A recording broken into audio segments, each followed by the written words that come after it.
sharing teman-teman, pengalaman dari saya, bisa diterima bisa tidak. Bagaimana saya memulai bisnis. Saya memulai bisnis dari mahasiswa semester 3 yang ya kita semua tahu mahasiswa uangnya sangat pas-pasan sekali.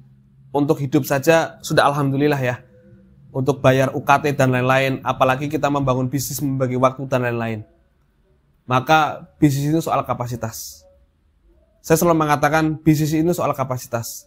Saya mendirikan usaha jam dari 2016 hanya dengan modal pinjam dari teman saya. Pinjam, teman saya ada anaknya orang kaya, dia uang sakunya berlebih, kita beli jam 4 buah, 5 buah, kita bikin gitu. Kita bikin. Saya memulai bisnis jam itu karena saya orang yang nggak bisa teknis, maka saya bekerja sama dengan percetakan. Saya suruh orang desain percetakan untuk membuat jam yang saya inginkan. Saya nyetak di sana, saya potong, saya rakit sendiri. Jadilah sebuah jam. Nah, dari jam itu saya berpikir, kalau cara bisnis saya jual sendiri terus, maka saya hanya akan bisa menghasilkan 10 juta setiap bulan. 10 juta setiap bulan itu cukup dilakukan seorang diri. Itu sangat bisa. Sangat-sangat bisa. Entah itu dari online ataupun offline. 1 bulan 10 juta itu sangat mudah, sangat mudah. Tinggal kemauan. Kuncinya kemauan, kerja keras, jangan malu. Untuk 10 juta pertama. Ya. Kemauan, kerja keras, jangan malu. Kuncinya itu 3. Untuk bagaimana sih kita mencapai 100 juta? Maka dari jam itu saya membuka namanya kios atau kaki 5. Kalau teman-teman melihat kios-kios di pinggir jalan yang pakainya tenda, pakai terpal, lah saya melakukan itu selama 5 tahun. Gitu. Saya membuka 1 kios. 1 kios itu per hari rata-rata bisa menghasilkan omset antara 200 sampai 500 ribu per bulan. Sorry, per hari. Kalau di rata-rata 1 bulan omsetnya sekitar 10 sampai 15 juta. 1 kios. 1 kios itu ya. 1 kios. Antaranya tadi 10 sampai 15 juta. Maka bagaimana kita mencapai angka 100 juta? Tinggal dikalikan saja. Kalau 1 kios itu bisa menghasilkan tadi ya, kita buat 20 juta maksimal setiap bulan, maka kita harus membuat 5 kios. Yang 1 kiosnya, yang target marketnya, yang wilayahnya itu berbeda radiusnya dengan wilayah kios 1 antara 2 dan 3. Dari 5 kios tersebut, estimasi per bulan kita bisa menghasilkan antara 80 sampai 100 juta. Kembali lagi, kita tidak bisa bekerja sendiri, maka kita butuh yang namanya karyawan, penjaga toko. 1 kios rata-rata saya diisi 2 orang. Yang bagian servis jam sama bagian melayani. Karena bongkar pasang kaki 5. Nah, ini berjalan 5 tahun. Maka dari 100 juta itu selama 5 tahun saya berpikir, bagaimana saya mencapai angka 1 miliar pertama dalam waktu 1 bulan. Maka cara yang harus dilakukan sudah tidak relevan lagi dengan kita membuka kios.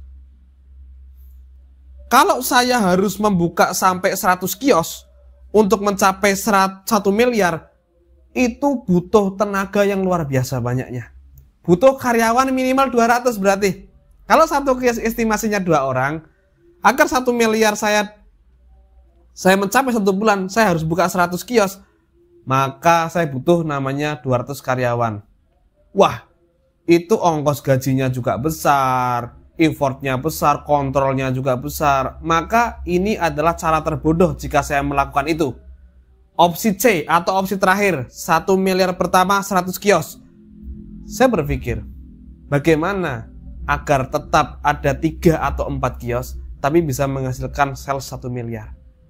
Lah, ini teman-teman, rahasianya di sini saya kasih tahu. Yang pertama, kita membangun yang namanya badan hukum, kejelasan. Gini, orang yang beli jam di kios rata-rata beli jam hanya 1 piece, 2 piece, udah. 1 piece, 2 piece. Karena untuk mereka pakai sendiri. Ini contoh di jam ya. Lah sedangkan kalau saya mau buka tetap di 4 kios atau hari ini saya punya 3 ruko, maka cara berpikirnya, cara mainnya udah beda. Bagaimana satu orang itu paling enggak transaksi 50 juta? Berarti agar mencapai 1 miliar dalam waktu 1 bulan, maka cukup simpel.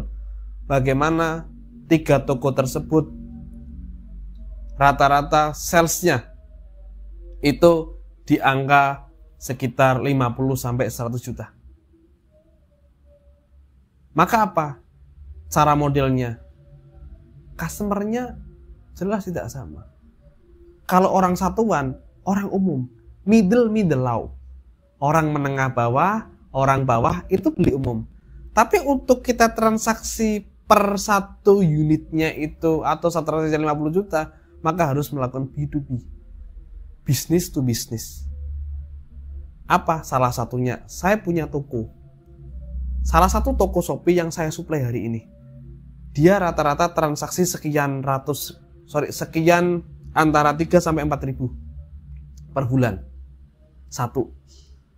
Saya tinggal banyakin aja orang-orang seperti ini. Jadi saya sebagai distributor. Itu yang pertama. Yang kedua, saya mencari target market. Bagaimana jam saya ini bisa laku, nilainya besar. Maka apa? Saya harus bertemu dengan pimpinan-pimpinan perusahaan-perusahaan. Yang di situ saya menyuplai setiap event. Disnatalis, setiap event olahraga, hari kemerdekaan nasional, hari-hari besar. Setiap tahun itu kalender kita itu nggak mati yang namanya apa? Souvenir. Maka saya bertemu. Dan dari customer itu, saya mengambil testimoni. Dari testimoni tersebut, nilai-nilai saya udah mulai berkembang. Itu yang kedua. Yang ketiga, saya kasih 3 aja nih. Yang ketiga, bagaimana mencapai 1 miliar pertama dalam waktu 1 bulan? Kita memperbesar kapasitas bisnis kita. Yaitu apa? Tadi, saya sudah memiliki top klien saya, toko-toko yang sudah jelas setiap bulan rutin ambil dengan saya. Yang kedua, saya memiliki trust, memiliki seorang marketing yang B2B ke perusahaan-perusahaan menawarkan produk untuk pembelian jumlah partai, jumlah besar. Yang ketiga, hari ini saya membangun ekosistem bisnis saya. Apa? Saya hari ini memiliki Shopee. Adseranya oke, grosirnya oke.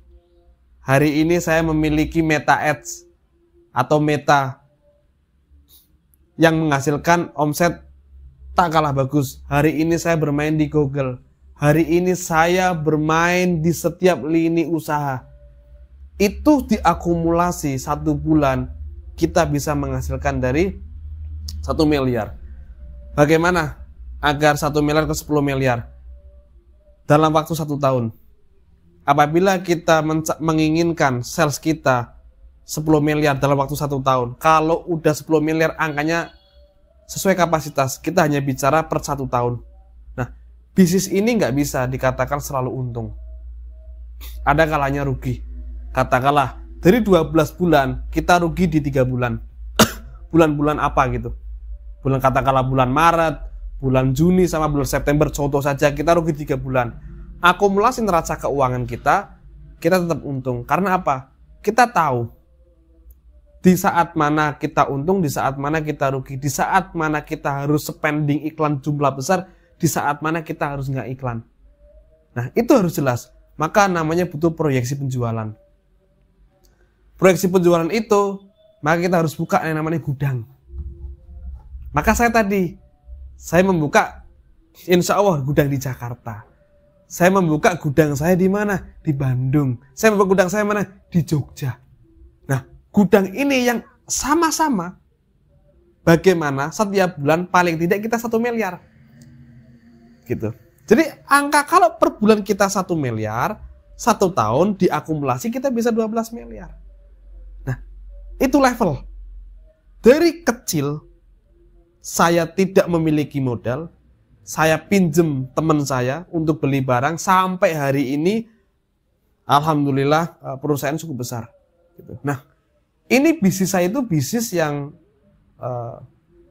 semua orang mengatakan apakah bisa jual jam itu laris. Ternyata jual jam kirimnya kontaineran. Ternyata jualan jam per bulan bisa puluhan ribu piece. Dalam 1 tahun angkanya bisa mencapai kurang lebih di angka 150 ribu piece. Berarti bukan soal bisnisnya, bukan soal produknya, tapi bagaimana cara berpikir dan bagaimana cara main kita dalam bisnis tersebut. Bisnis itu adalah produk. Produk itu akan laku nilainya berapa tergantung bagaimana kita melakukan label terhadap produk tersebut. Ini penting. Saya sudah kasih tahu, tinggal bagaimana Anda menjalankan bisnis Anda. UKM, UMKM, teman-teman yang ada di seluruh Indonesia harus maju bukan dari apa yang dia miliki, tapi dari apa yang ada di pikirannya.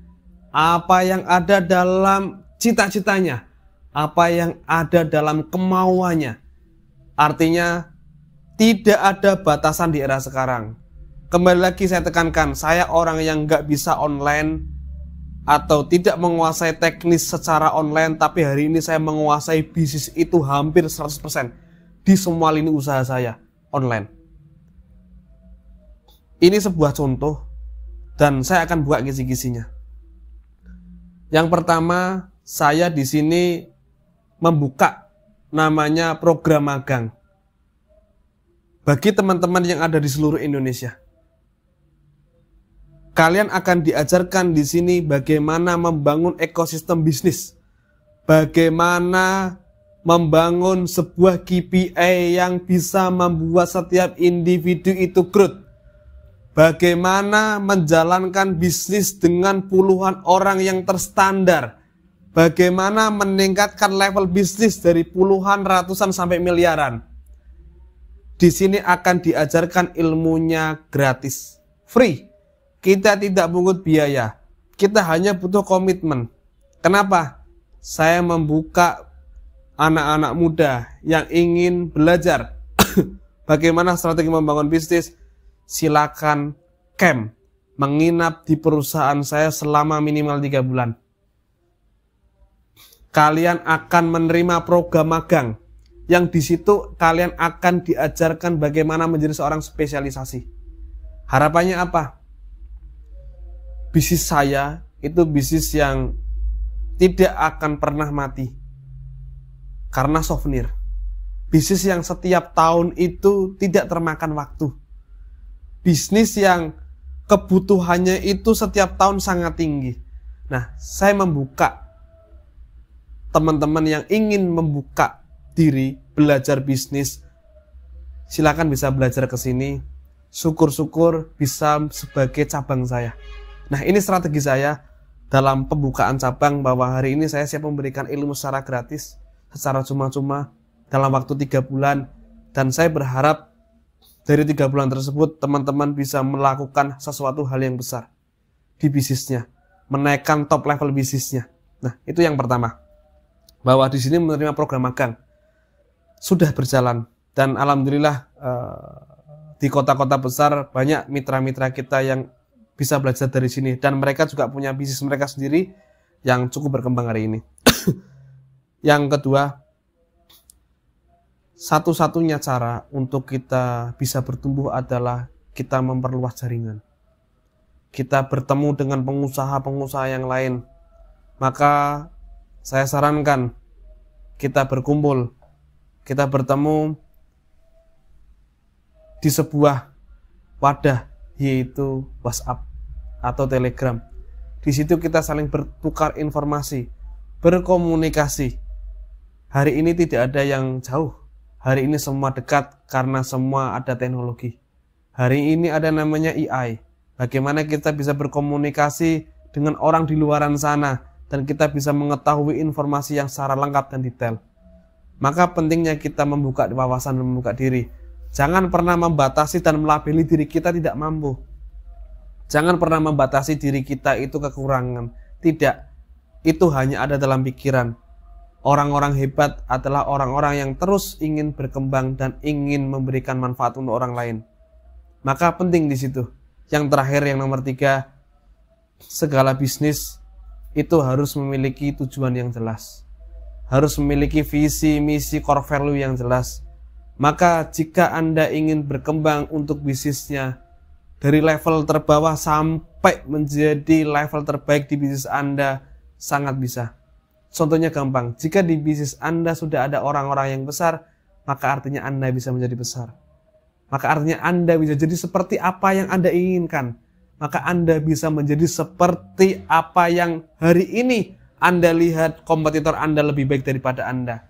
Ini soal cara berpikir dan soal mindset.